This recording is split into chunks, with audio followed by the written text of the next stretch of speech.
തിരുഹൃദയഗീതം 10-ാം ഭാഗം. കൊമ്പുകളില്ലെന്ന് വിസ്മരിച്ചുകൊണ്ട് കുതിരകൾ കുത്താനൊരുങ്ങിടുന്നു.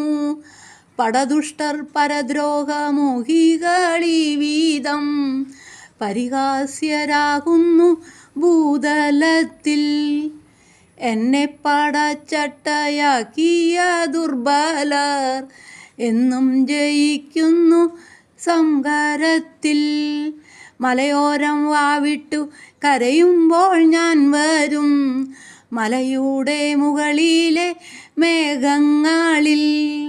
കടലിലെ ചെറുതോണി മുങ്ങുമ്പോൾ ഞാൻ വരും, കൈകൊണ്ട് താങ്ങും തൊഴിലാളരെ. 10,000 ശത്രു നിരളൊന്നിക്കട്ടെ, പാളയം തീർക്കട്ടെ വിണ്ണിടട്ടെ. പരിഭ്രമം തീണ്ടാതെ പൊരുതുന്ന എൻ മക്കൾ പരിപൂർണ വിജയശ്രീ കൈവരിക്കും. മിഥ്യയെ തേടാതെ സത്യത്തെ പുൽകുന്ന മർത്യരൻ വാർമാടി തട്ടിലല്ലോ. മായയെ വെല്ലുവിൻ മഹനീയ സത്യങ്ങൾ, മാറോടു ചേർത്തു പൂണന്നിടുവിൻ. കൈകൾ വീരിക്കുവിൻ കൈവല്യനാഥനെ, കണ്ണീർ പൊഴിച്ചു വിളിച്ചിടുവിൻ.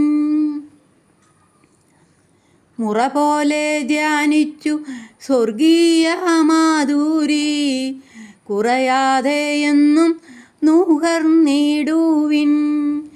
ശിക്ഷിക്കും നിങ്ങളെ താഴ്മ ശീലിക്കുവാൻ, രക്ഷാപഥത്തിനു വീതി കൂട്ടാൻ.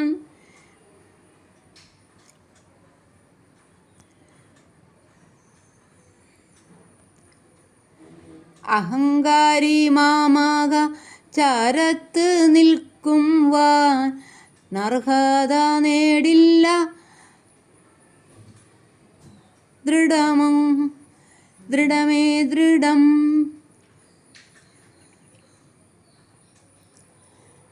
വഞ്ചകർ വ്യാജം പറയുന്ന മനുഷ്യ സജയം നിയതമൻ ശിക്ഷയേൽക്കും. പശ്ചാത്താപിക്കുകയിലവരുടെ ആത്മാവും നിശ്ചയം നിർവൃതി പുൽകിടുന്നു. ആത്മാവ് പേറുന്ന ശാന്തിതൻ മാധുര്യം ആനന്ദിക്കുന്നവർ ഭാഗ്യവാന്മാർ. കരയുക കണ്ണീരൊഴുക്കുക തലയിണ,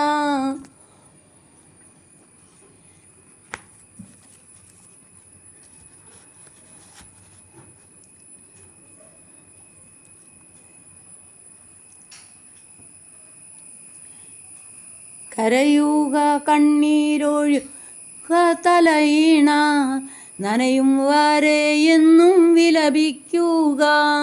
വിനയം വിവേകാദി സുഹൃത്തുങ്ങൾ കൂട്ടുവാൻ വിവിധ ദുഃഖങ്ങൾ ഞാൻ നൽകിയിടുമ്പോൾ, വിശ്വാസദാർഢ്യവും ശരണവും കുറയാതെ ആശ്വാസം കാണുക എൻ്റെ ബലത്തിൽ. രക്തദാഹി മമ സ്നേഹമെന്നേ പരി, രക്തദാഹി മമ സ്നേഹമെന്നേ പരി. തൃപ്തനായി തീരുന്നു ഭാഗ്യശൂന്യൻ. പാവങ്ങളെ പരിരംഭണം ചെയ്യുവാൻ പരത്രികാനന്ദം നേരിടുന്നു. അവരെൻ്റെ മുമ്പാകെ അവിരാമം പാടുന്നു അനവാദ്യാരാധനാഗീതകങ്ങൾ. അവനിയെ പിന്നിട്ടു ആശമോക്ഷത്തിൽ അനുഭൂതി കൊള്ളുന്നു മാലാകമാർ. ഓരോ പ്രഭാതവും പുതിയൊരു ജീവിത ധാരയൊഴുക്കുന്നു ഉറവയാക്കൂ. ഓരോ സായാഹ്നവും എന്നെ സ്തുതിക്കുന്ന പരിശുദ്ധ കീർത്തനരംഗമാക്കൂ. ഉഷകാല സായാഹ്ന പ്രാർത്ഥനാവേദിയിൽ വർഷിച്ചിടുന്നു ഞാൻ വരമാധുരി. അവരെ ഞാൻ സന്തതം കുളിർമ കൊള്ളിക്കുവാൻ നവനവവരമായി വർഷിച്ചിടും. നിർദ്ദയം നിങ്ങളെ വേദനിപ്പിക്കുന്ന മർദ്ദകരെല്ലാം മറഞ്ഞു പോകും. വാത്സല്യപൂർവം സഹായങ്ങൾ ചെയ്യുമ്പോൾ വരിവരിയായി വരുന്നു കണ്ട്. അന്ത്യശ്വാസം വിട്ട് കണ്ണടച്ചു കൊണ്ട് ബന്ധുക്കൾ നിർമ്മിച്ച കല്ലറയിൽ പട്ടുവസ്ത്രം ചുറ്റി ശയനം നടത്തുമ്പോൾ ഒട്ടും കഴിയില്ലെന്നോർക്കാൻ. ജീവിച്ചിരിക്കുന്ന കാലത്ത് തന്നെ സ്വജീവൻ്റെ ജീവനാമെന്നെ എന്നും ആത്മാർത്ഥപൂർവം പ്രത്യാശ വെടിയാതെ ആരാധിക്കുന്നവർ ഭാഗ്യവാന്മാർ.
തിരുവല്ല പുഷ്പരി ആശുപത്രിയിൽ ഏതാനും വർഷങ്ങൾക്ക് മുമ്പ് ജൂനിയർ ഡോക്ടേഴ്സിൻ്റെ ധ്യാനമാണ്. അങ്ങനെ ധ്യാനിപ്പിക്കുമ്പോൾ കോഴഞ്ചേരിക്കാരനായ മർത്തോമ സഭക്കാരൻ ഒരു മനുഷ്യൻ 60 വയസ്സ് പ്രായം വരും എൻ്റെ അടുത്ത് വന്നു. അച്ഛൻ 303 നമ്പർ ഡീലക്സ് മുറിയിൽ ഒന്ന് വരണം. 90 വയസ്സുള്ള അപ്പൻ തൊണ്ടയ്ക്ക് ക്യാൻസർ ബാധിച്ച് കിടക്കുന്നു. ടി വിയിൽ അച്ഛനെ കാണുമ്പോൾ എൻ്റെ അപ്പൻ ചിരിക്കാറുണ്ട്. അച്ഛൻ അടുത്ത് വന്ന് പ്രാർത്ഥിച്ചാൽ അപ്പന് സന്തോഷമാവും, ഒന്ന് വരണം. ഞാൻ ചെന്നിരുന്നു. കുറേ സമയം പ്രാർത്ഥിച്ചു. ഈ മനുഷ്യൻ്റെ കണ്ണ് നിറഞ്ഞൊഴുകി. ഞാൻ ചോദിച്ചു, വല്ലാത്ത വേദനയുണ്ടല്ലേ? അപ്പം മനുഷ്യൻ പറഞ്ഞു, അച്ഛാ സുഖമില്ല സന്തോഷമുണ്ട്, സുഖമില്ല സന്തോഷമുണ്ട്. എന്നിട്ട് പറഞ്ഞു, അച്ഛൻ ബൈബിള് മുഴുവൻ വായിച്ചിട്ടില്ലേ? ഞാൻ പറഞ്ഞു, ഓവ്.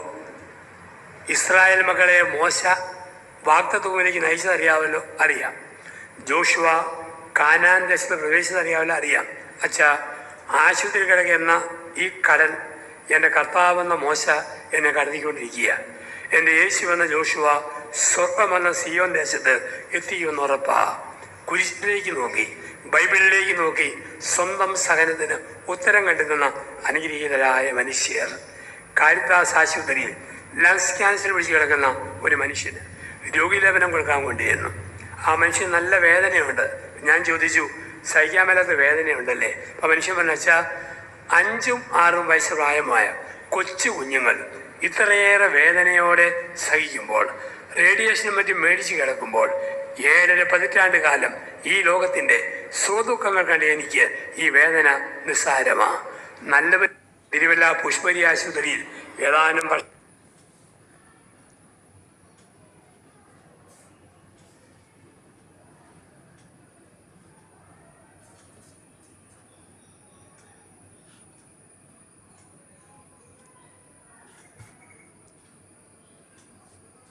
ഏകാന്തത എന്നത് ചുറ്റും ആരുമില്ലാത്ത അവസ്ഥയല്ല, എന്നെ മനസ്സിലാക്കാൻ ആരുമില്ല എന്ന തോന്നലാണ്.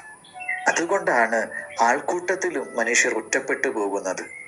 മനുഷ്യ ഹൃദയത്തിന്റെ ഏറ്റവും വലിയ വിശപ്പ് സ്നേഹിക്കപ്പെടുക എന്നത് മാത്രമല്ല, മനസ്സിലാക്കപ്പെടുകയും കൂടിയാണ്. സ്നേഹം അന്വേഷിച്ച് നടക്കുന്നവരിൽ പലരും യഥാർത്ഥത്തിൽ തേടുന്നത് നടന്നതെന്തെന്നറിയാതെ കുറ്റപ്പെടുത്താത്ത, വെറുതെ ഉപദേശിക്കാത്ത, വിധിക്കാത്ത, സാരമില്ല എനിക്ക് നിന്നെ മനസ്സിലാകുന്നുണ്ട് എന്ന് പറഞ്ഞ് ചേർത്തു പിടിക്കുന്ന ഒരാളെയാണ്. ഒറ്റയ്ക്കിരിക്കുന്ന എല്ലാവരും ഏകാകികളല്ല, എന്നാൽ മനസ്സിലാക്കപ്പെടാത്തവർ പലപ്പോഴും ഏകാകികളാണ്. സ്തുതിയായിരിക്കട്ടെ. ഏകാന്തത എന്നത് ഒരേ കോളേജിലെ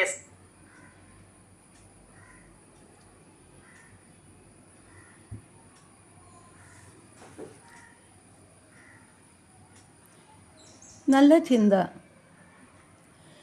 ഒരു യുവാവ് വഴി നടന്നു പോകുമ്പോൾ ആ വഴികയരികെയുള്ള ഒരു കിണറ്റിൽ നിന്ന് ഒരു യുവതി വെള്ളം കോരുന്നത് കണ്ടു. അവൻ ആ യുവതിയോട് അല്പം വെള്ളം കുടിക്കുവാൻ നൽകുമോ എന്ന് ചോദിച്ചു.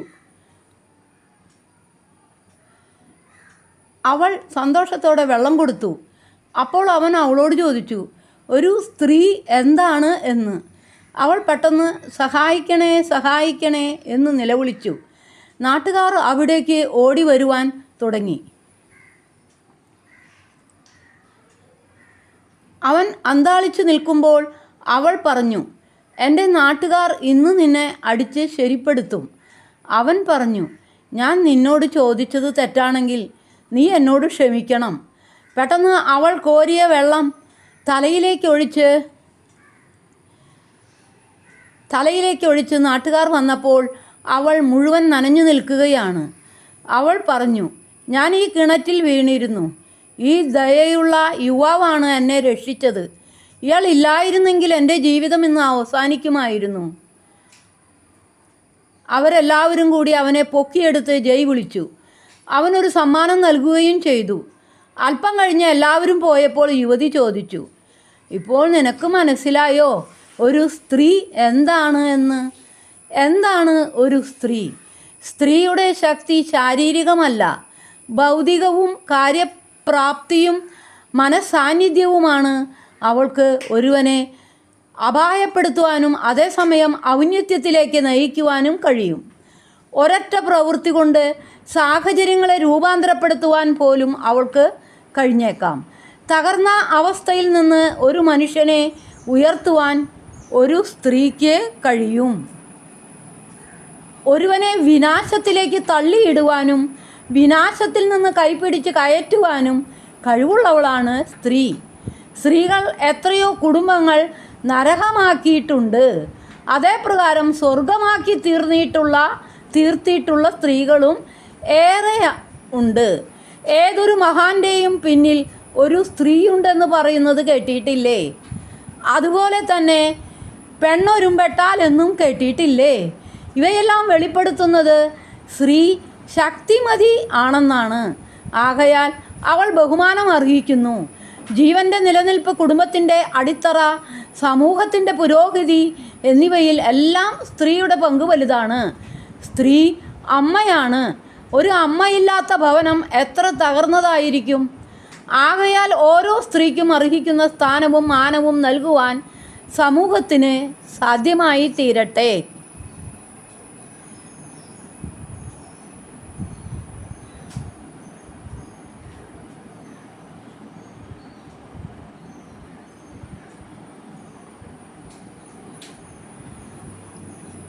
നമ്മൾ മടങ്ങിപ്പോകുമ്പോൾ ഒരു ഓർമ്മ മാത്രം നമ്മുടെ മനസ്സിൽ കൊണ്ടുപോകുവാൻ അവസരം കിട്ടിയാൽ ഏത് ഓർമ്മയായിരിക്കും നമ്മൾ ചൂസ് ചെയ്യുക? ഇത് ഈ അടുത്ത് കേട്ടൊരു ചോദ്യമാണ്. ആലോചിച്ച് നോക്കിയപ്പോൾ പെട്ടെന്ന് ഉത്തരം കിട്ടി. അതിലൊരിക്കലും നമ്മുടെ പരീക്ഷകൾക്ക് കിട്ടിയ മാർക്കുകളോ വിജയങ്ങളോ ജോലിയുടെ ഉയർച്ചകളോ അവാർഡുകളോ അല്ലെങ്കിൽ അങ്ങനെയുള്ള വിജയങ്ങളൊന്നുമല്ല. പിന്നെന്തായിരിക്കും? നമ്മൾ സ്നേഹിച്ച ചില മൊമെന്റ്സ്, സ്നേഹിച്ചവരുമൊത്ത് നമ്മൾ പങ്കിട്ട ചില മൊമെന്റ്സ്, നമ്മളെ കേട്ട ആൾക്കാരുടെ ചില മൊമെന്റ്സ്, അത് നമ്മൾ കൊണ്ടുപോകും. മറ്റെന്തിനേക്കാൾ വലുത്, മറ്റെന്തിനേക്കാളും പ്രധാനം മനുഷ്യനാണെന്ന് തിരിച്ചറിയുക എന്നുള്ളതാണ്. Take care of others. മനുഷ്യരെ മറന്ന് നമ്മൾ എവിടെ എത്തിയാലും നമുക്ക് മനസ്സമാധാനം ഉണ്ടാവില്ല. ഇനി ഒന്ന് ഓർത്തു നോക്കിക്കേ, മടങ്ങിപ്പോകുമ്പോൾ ആദ്യം വരുന്ന ഓർമ്മ ആ മനുഷ്യൻ അതാരാണ്? നമ്മൾ മടങ്ങിപ്പോകുമ്പോൾ ഒരു സഹപാഠികളായിരുന്ന കുറച്ച് സുഹൃത്തുക്കൾ വർഷങ്ങൾക്ക് ശേഷം അവരുടെ ഒരു പഴയ പ്രൊഫസറെ കാണാൻ അദ്ദേഹത്തിന്റെ വീട്ടിലെത്തി. സംസാരത്തിനിടയിൽ എല്ലാവരുടെയും സംസാരത്തിന്റെ പൊതു സ്വഭാവം ജീവിതത്തിന്റെ പല മേഖലകളിലെ സമാധാനക്കേടുകളെ കുറിച്ചുള്ള പരാതികളായിരുന്നു. അങ്ങനെ പ്രശ്നങ്ങളുടെ ഒരു നീണ്ട നിര തന്നെ എല്ലാവർക്കും ഉണ്ടായിരുന്നു. തന്റെ വിദ്യാർത്ഥികളുടെ എല്ലാവരുടെയും പ്രശ്നങ്ങൾ കേട്ടതിന് ശേഷം പ്രൊഫസർ വീടിന്റെ അടുക്കളയിലേക്ക് പോയി. ഒരു ഫ്ലാസ്ക് നിറയെ ചൂട് കാപ്പിയുമായി അദ്ദേഹം തിരിച്ചു വന്നു. കൂട്ടത്തിൽ ഒരു ട്രേ നിറയെ കപ്പുകളും ഉണ്ടായിരുന്നു. ചില കപ്പുകൾ വില കൂടിയ ക്രിസ്റ്റൽ കപ്പുകളായിരുന്നു. മറ്റു ചിലതാകട്ടെ ഭംഗിയുള്ള ചൈന ക്ലേ കപ്പുകളുമായിരുന്നു. ചിലത് പ്ലാസ്റ്റിക് കപ്പുകളും പേപ്പർ കപ്പുകളുമായിരുന്നു. പ്രൊഫസർ പറഞ്ഞു, നിങ്ങൾക്ക് ആവശ്യമുള്ള കാപ്പി ഈ കപ്പുകളിൽ പകർന്നു കുടിച്ചോളൂ. എല്ലാ സുഹൃത്തുക്കളും ട്രേയിലുള്ള ഭംഗിയുള്ളതും വില കൂടിയതുമായ കപ്പുകൾ സ്വന്തമാക്കി. സാധാരണ പ്ലാസ്റ്റിക് കപ്പുകളും പേപ്പർ കപ്പുകളും ട്രേയിൽ ബാക്കിയായി. എല്ലാവരുടെയും കയ്യിൽ കാപ്പി എത്തിയപ്പോൾ പ്രൊഫസർ പുഞ്ചിരിച്ചുകൊണ്ട് പറഞ്ഞു, നിങ്ങൾ ശ്രദ്ധിച്ചോ, നിങ്ങൾ എല്ലാവരും ട്രേയിലെ വില കൂടിയതും ഭംഗിയുള്ളതുമായ കപ്പുകളാണ് എടുക്കാൻ ശ്രമിച്ചത്. ബാക്കിയായ പ്ലാസ്റ്റിക് കപ്പുകളും പേപ്പർ കപ്പുകളും ആരും നോക്കിയില്ല. നിങ്ങളുടെ പ്രശ്നങ്ങളുടെ കാരണവും ഇത് തന്നെയല്ലേ? സുഹൃത്തുക്കളെ, നിങ്ങൾ എത്ര സമ്പാദിച്ചിട്ടും നിങ്ങൾക്ക് ജീവിതത്തിൽ സമാധാനം കിട്ടുന്നില്ലെങ്കിൽ ഈ പ്രൊഫസറുടെ കോഫി കപ്പ് രഹസ്യം നിങ്ങൾ തീർച്ചയായിട്ടും അറിഞ്ഞിരിക്കണം. നിങ്ങൾ ശരിക്കും ആഗ്രഹിച്ചത് കാപ്പി ആയിരുന്നു, കപ്പ് ആയിരുന്നില്ല. പക്ഷെ നിങ്ങൾ എല്ലാവരും മത്സരിച്ചത് ഏറ്റവും വില കൂടിയതും ഭംഗിയുള്ളതുമായ കപ്പുകൾക്ക് വേണ്ടിയായിരുന്നു. ഇത് നമ്മുടെ ജീവിതവുമായി താരതമ്യം ചെയ്താൽ കാപ്പി എന്നത് നമ്മുടെ ജീവിതവും കപ്പ് എന്നത് നമ്മുടെ ജോലിയും പണവും ആഡംബരങ്ങളുമാണ്. കപ്പ് ഏതായിരുന്നാലും അതിനുള്ളിലെ കാപ്പിയുടെ രുചി മാറുന്നില്ല. പക്ഷെ നമ്മൾ എപ്പോഴും കപ്പിന്റെ ഭംഗി കണ്ട് അതിലേക്ക് ആകർഷിക്കപ്പെടുന്നു. നമ്മുടെയൊക്കെ ഉള്ളിലെ ജീവിതത്തിന്റെ മനോഹാരിത ആസ്വദിക്കാൻ നമ്മൾ മറന്നുപോകുന്നു. മറ്റുള്ളവരുടെ കപ്പിലെ കാപ്പിയുമായി നമ്മുടെ കപ്പിലെ കാപ്പിയെ താരതമ്യം ചെയ്യാതിരിക്കുക. കാരണം കാപ്പിയെല്ലാം ഒന്ന് തന്നെയാണ്. ഇരിക്കുന്ന പാത്രങ്ങൾക്ക് മാത്രമേ വ്യത്യാസമുള്ളൂ. അതിനാൽ ശ്രദ്ധിക്കുക, എല്ലാവരുടെയും കയ്യിലുള്ളത് അവരവരുടെ ജീവിതങ്ങളാണ്. പ്രൊഫസർ ഈ കഥ പറഞ്ഞ് അവസാനിപ്പിക്കുന്നതിന് മുമ്പായി ഒരു ചോദ്യം ചോദിച്ചു. നിങ്ങളുടെ ജീവിതത്തിൽ എന്തിനാണ് കൂടുതൽ പ്രാധാന്യം കൽപ്പിക്കുന്നത്? സമാധാനത്തിനോ അതോ സക്സസിനോ? താഴെ കമന്റ് ചെയ്തോളൂ. എപ്പോഴും ഓവർ തിങ്കിങ് ചെയ്ത് ജീവിതത്തിലെ സന്തോഷം കളയുന്ന നിങ്ങളുടെ സുഹൃത്തുക്കൾക്കായി ഈ വീഡിയോ ഷെയർ ചെയ്തോളൂ. ഒപ്പം അവരെ ടാഗ് ചെയ്യാനും മറക്കരുത്. ആഡംബര ഈ ഇപ്പോൾ പറഞ്ഞ സന്ദേശം എൻ്റെ മറക്കാത്ത സ്നേഹിതൻ എന്ന ബുക്കിൽ കൊടുത്തിട്ടുള്ളതാണ്. ഈ സന്ദേശം എൻ്റെ മറക്കാത്ത സ്നേഹിതൻ എന്ന ബുക്ക്.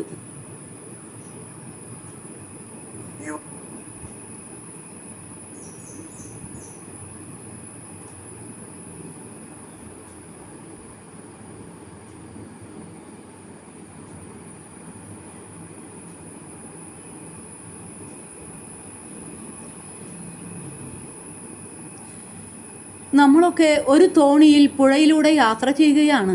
ഒരു കരയിൽ നിന്ന് മറുകരയിലേക്കുള്ള ജീവിതമെന്ന യാത്ര. ഒരു കര നമ്മുടെ ഇന്നലെകളാണ്, മറുകര നാളെകളും. എത്തിച്ചേരുമെന്നുള്ളത് ഒരു പ്രതീക്ഷ മാത്രമാണ്. ഇന്നലകൾ കടന്നുപോയിരിക്കുന്നു. സത്യമായുള്ളത് പുഴയുടെ നടുവിലെ യാത്രയിലെ ഈ നിമിഷം മാത്രം. ഇന്നലകളിൽ നിന്ന് ഈ നിമിഷം വരെയുള്ള ദൂരം നമ്മൾ താണ്ടിയത് വീഴ്ചകളും ദുരിതങ്ങളും ഒരുപാട് കടന്നിട്ടാവാം. അതിനെ മറക്കണമെന്നല്ല, ആവശ്യമില്ലാതെ ഓർക്കാൻ ശ്രമിക്കരുത്. ഒരു വൃക്ഷത്തിൽ നിന്ന് കൊഴിഞ്ഞു വീണ ഇലകളെ വീണ്ടും അതിൽ ഒട്ടിച്ചു വെച്ചാലും അത് ദ്രവിച്ചു പോകും. മണ്ണിൽ വീണ് കിടന്നാൽ അത് മണ്ണിൽ അലിഞ്ഞു ചേരും. മരത്തിന് പുതിയ ഇലകൾ വരും. ആ ഇലകളിലാണ് മരത്തിൻ്റെ ജീവൻ. കൊഴിഞ്ഞുപോയതോ വരാനിരിക്കുന്നതോ ആയ ഇലകളിലല്ല അതിൻ്റെ നിലനിൽപ്പ്. സ്വന്തം ഭൂതകാലത്തിൻ്റെ തടവറയിൽപ്പെട്ടു പോയാൽ ഭാവിയും വർത്തമാനവും എല്ലാം തടവറയിലാകും. എത്ര കരഞ്ഞാലും എത്ര പ്രാർത്ഥിച്ചാലും ഒരു നിമിഷം പോലും പിന്നോട്ട് പോകാനോ കഴിഞ്ഞതൊന്നും തിരുത്താനോ നമുക്ക് അനുവാദമില്ല. കൈവിട്ടുപോയ ഇനിയൊരിക്കലും തിരിച്ചു കിട്ടാത്ത ഇന്നലകളെക്കുറിച്ച് ഓർത്ത് ദുഃഖിച്ചും ഒരു ഉറപ്പുമില്ലാത്ത വെറും പ്രതീക്ഷ മാത്രമായ നാളെകളെക്കുറിച്ച് ഓർത്ത് വെറുതെ ആകുലപ്പെട്ടും നമ്മൾ പാഴാക്കുന്നത് കയ്യിലുള്ള ഈ നിമിഷത്തെയാണ്. ഇപ്പോൾ ശ്വസിക്കുന്ന വായു, ഇപ്പോൾ മിടിക്കുന്ന ഹൃദയം, ഇപ്പോൾ കാണുന്ന കാഴ്ച അതുമാത്രമാണ് സത്യം. അത് ആസ്വദിക്കാതെ എന്തിനു വേണ്ടിയാണ് കാത്തിരിക്കുന്നത്? ഒരു ഉറപ്പുമില്ലാത്ത നാളേക്ക് വേണ്ടി സന്തോഷങ്ങളെ മാറ്റിവെക്കുന്ന ഏറ്റവും വലിയ വിഡ്ഢിത്തം എന്തിനാണ് ചെയ്യുന്നത്? ഇന്നലകളെ നമ്മളെ ഒരുപാട് കരയിച്ചിട്ടുണ്ടാകും. അതോർത്ത് വീണ്ടും കരഞ്ഞാൽ ഇന്നും നാളെയും കരയേണ്ടി വരും. ഈ നിമിഷത്തിൽ നമുക്ക് ജീവിക്കാം. ഈ നിമിഷം നമുക്ക് ആഘോഷമാക്കാം. നാളെകളെ പ്രപഞ്ചം നമുക്ക് അനുവദിക്കുന്നെങ്കിൽ അതും ആഘോഷമാക്കാം. ഇന്നലകളുടെ കൊഴിഞ്ഞ ഇലകൾ മണ്ണിൽ ദ്രവിക്കട്ടെ. കടപ്പാട്.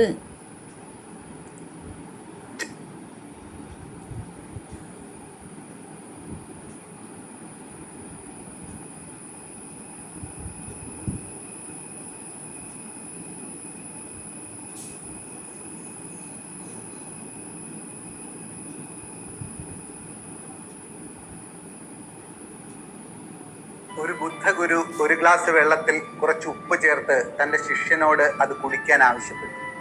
ശിഷ്യൻ അത് കുടിച്ച് നെറ്റി ചുളിച്ചുകൊണ്ട് ഇപ്രകാരം പറഞ്ഞു: ഗുരു, വല്ലാത്ത ഉപ്പും കയ്പുരസവും കാരണം എനിക്കിത് കുടിക്കാനാകുന്നില്ല. അതിനുശേഷം ഗുരു അതേ അളവിൽ ഉപ്പെടുത്ത് അടുത്തുള്ള നദിയിലേക്ക് എറിഞ്ഞു. അവിടെ നിന്ന് ഒരു കപ്പിൽ വെള്ളമെടുത്ത് തൻ്റെ ശിഷ്യന് വീണ്ടും കുടിക്കാൻ നൽകി.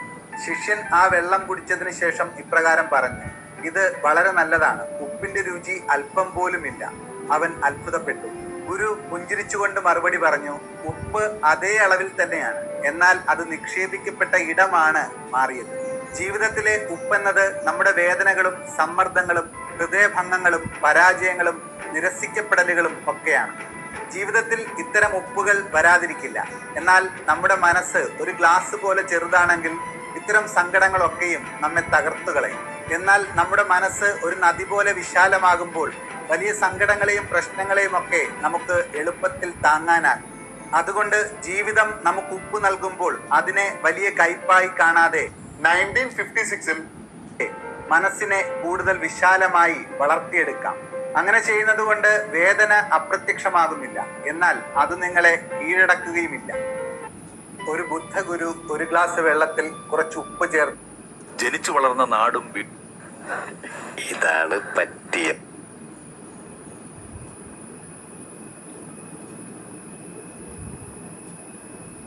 യുവാവായ ഒരു ജൂഡോ വിദ്യാർത്ഥി ഭയങ്കരമായ ഒരു അപകടത്തിൽപ്പെട്ടു. അയാളുടെ ജീവൻ രക്ഷപ്പെട്ടെങ്കിലും ഇടത് കൈ മുറിച്ചു മാറ്റേണ്ടി വന്നു. ഡോക്ടർമാർ ഇങ്ങനെ വിധി എഴുതി: ഇനി നിങ്ങൾക്ക് ജൂഡോ പരിശീലിക്കാനാകില്ല, ജൂഡോയിൽ ഇനി നിങ്ങൾക്കൊരു ഭാവിയില്ല. എന്നാൽ വയോധികനായ അയാളുടെ ഗുരു ഒന്നും പറഞ്ഞില്ല. പകരം വീണ്ടും പരിശീലനം ആരംഭിച്ചു. ദിവസങ്ങളും മാസങ്ങളും നീണ്ടുനിന്ന പരിശീലനത്തിൽ ഒരേ ഒരു നീക്കം മാത്രമാണ് ഗുരു അയാളെ അഭ്യസിപ്പിച്ചത്. ഒറ്റക്കൈ ഉപയോഗിച്ച് ചെയ്യുന്ന ഒരു ഷോൾഡർ ത്രോ. അയാൾ അസ്വസ്ഥനായി. ഗുരു, എന്തുകൊണ്ടാണ് ഈ ഒരു നീക്കം മാത്രം എന്നെ പഠിപ്പിക്കുന്നത്? എനിക്ക് കൂടുതൽ പഠിക്കണം, അയാൾ പറഞ്ഞു. പക്ഷേ ഗുരു മൗനം പാലിച്ചു. ഏതാനും മാസങ്ങൾക്ക് ശേഷം ഒരു മത്സരം വന്നെത്തി. മത്സരത്തിനിറങ്ങുമ്പോൾ അയാളുടെ മനസ്സിൽ ഭയവും ആശങ്കയും മാത്രമായിരുന്നു. കാരണം അയാളുടെ കൈവശം ഒരേ ഒരു നീക്കം മാത്രമാണ് ഉണ്ടായിരുന്നത്. ആദ്യ മത്സരത്തിൽ എതിരാളി ആക്രമണം തുടങ്ങി. അയാൾ അറിയാവുന്ന ആ ഒരു നീക്കം കൊണ്ട് വിജയം നേടി. രണ്ടാമത്തെ എതിരാളി കൂടുതൽ ശക്തമായി ആക്രമിച്ചപ്പോഴും അതേ നീക്കം ഉപയോഗിച്ച് അയാൾ നിസ്സാരമായി വിജയിച്ചു. പല ഘട്ടങ്ങൾ കടന്ന് അവസാന മത്സരമെത്തി. അവിടെ എതിരാളി അതിശക്തനും ഭീമാകാരനുമായിരുന്നു. മത്സരം നിയന്ത്രിച്ചിരുന്ന ആൾ ആശങ്കപ്പെട്ടു. മത്സരം നിർത്താൻ തീരുമാനിച്ചു. പക്ഷേ ഗുരു എഴുന്നേറ്റ് ഇപ്രകാരം പറഞ്ഞു: അവനെ തുടരാൻ അനുവദിക്കും. മത്സരം തുടങ്ങി. ഏറെ നേരം നീണ്ടുനിന്നു. ഒരു പ്രത്യേക ഘട്ടത്തിൽ എതിരാളിയുടെ ശ്രദ്ധ തെറ്റി. പ്രതിരോധം ദുർബലമായി. ആ നിമിഷം തന്നെ ആയിരക്കണക്കിന് തവണ വീണ്ടും വീണ്ടും പരിശീലിച്ച ആ നീക്കം അയാൾ പ്രയോഗിച്ചു. കൃത്യതയാർന്ന നീക്കം. ഒരു നിമിഷത്തെ നിശബ്ദത. ഒടുവിൽ വലിയ കരഘോഷം മുഴങ്ങി. ഒരു കൈ മാത്രമുണ്ടായിരുന്ന ആ യുവാവ് മത്സരത്തിലെ അവസാന വിജയിയായി. മത്സരത്തിന് ശേഷം അയാൾ ഗുരുവിനോട് ഇപ്രകാരം ചോദിച്ചു: ഗുരു, ഒരു നീക്കം മാത്രം അറിയാവുന്ന ഞാൻ എങ്ങനെ വിജയിച്ചു? പുഞ്ചിരിയോടെ ഗുരു മറുപടി പറഞ്ഞു: ആ നീക്കത്തെ പ്രതിരോധിക്കാനുള്ള ഏക മാർഗം എതിരാളിയുടെ ഇടതു കൈ പിടിക്കുകയാണ്. എന്നാൽ നിനക്കോ ഇടത് കൈ ഇല്ല.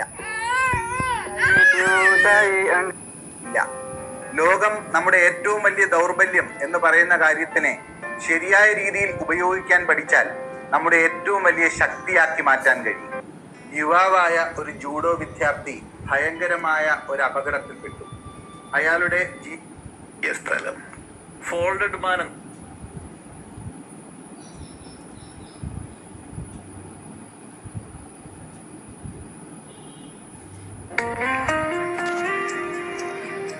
വഞ്ചിക്കപ്പെടാതിരിക്കാനും ദോഷത്വം മൂലം നിന്ദിക്കപ്പെടാതിരിക്കാനും ശ്രദ്ധിക്കുക.